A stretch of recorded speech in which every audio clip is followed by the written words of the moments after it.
Número 2. La insurrección de 1932 en El Salvador y la crisis del liberalismo. En 1930, la Gran Depresión exacerbó la brecha económica en El Salvador, ya que el país dependía mayoritariamente de la exportación del café. El colapso de la bolsa de valores redujo el precio del café en el mercado internacional. Cuando la industria del café colapsó, las tensiones entre los indígenas y los terratenientes aumentaron. El desempleo, las huelgas, la corrupción política y la propaganda comunista influenciaron la elección de 1931. Arturo Araujo ganó la elección presidencial porque prometió ayudar a los campesinos y a los habitantes de las zonas rurales.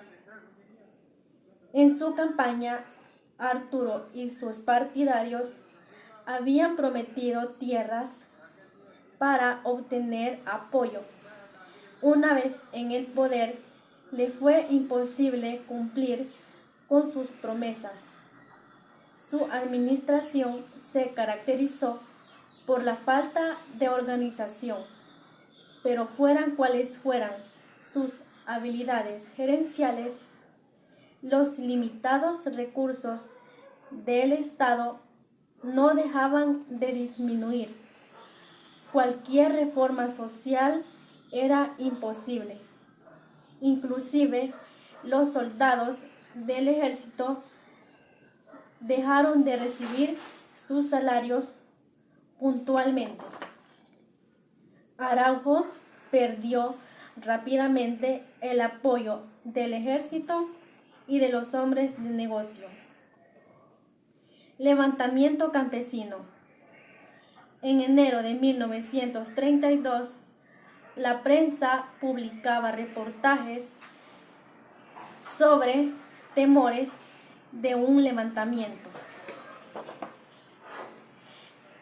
El arzobispo de San Salvador, Monseñor Belloso, escribió una carta a sus capitalistas advirtiendo sobre el peligro comunista si se trataba a la gente con más justicia.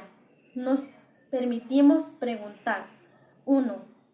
¿Sabe usted cómo viven sus colonos? 2. ¿Tienen ellos en sus viviendas cierta comunidad e higiene? 3. ¿Se les paga los salarios suficientes no solo para el vivir cotidiano, sino también para que sustenten a sus familias a base de economía y honradez? 4. Los colonos y empleados todos trabajan de tal manera que pueden cumplir con sus obligaciones religiosas. 5. Se les da facilidades para que sus hijos reciban la instrucción conveniente. 6. Cuentan con un médico y medicina para sus enfermedades ordinarias, particularmente si viven en zonas malsanas. 7.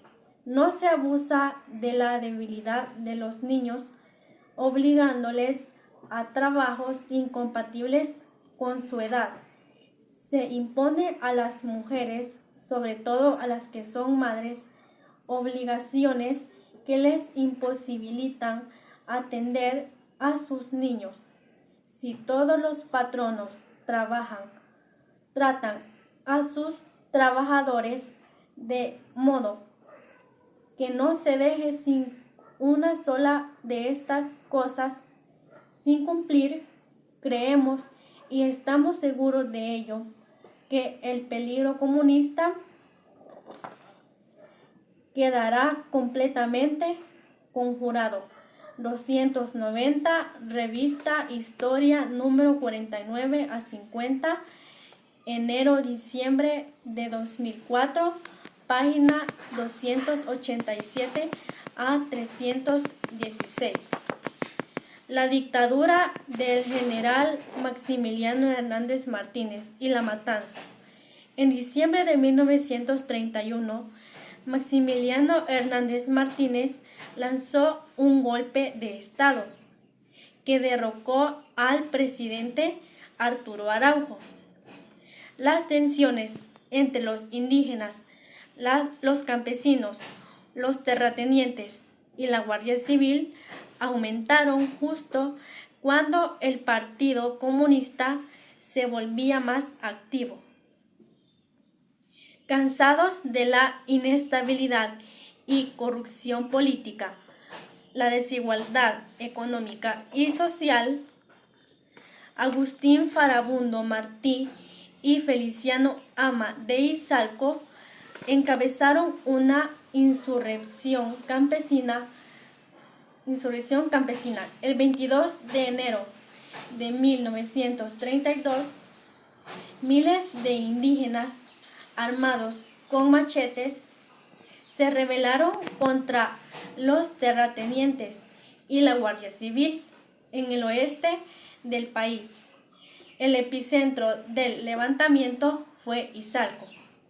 Partidarios de la ideología comunista, en el sentido que los campesinos luchaban por la igualdad y por un fin a su explotación, la sublevación indígena fue vista como una amenaza que tenía que ser neutralizada.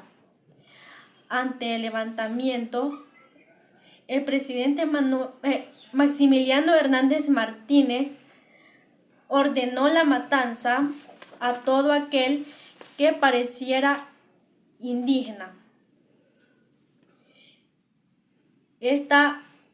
Ante esta amenaza, los indígenas ocultaron su vestimenta y se alejaron de su idioma y costumbres por temor a ser ejecutados.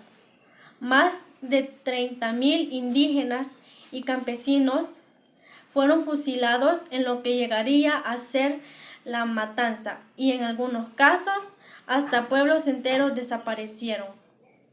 El grupo indígena más afectado fue la población pipil, el grupo indígena más grande del país.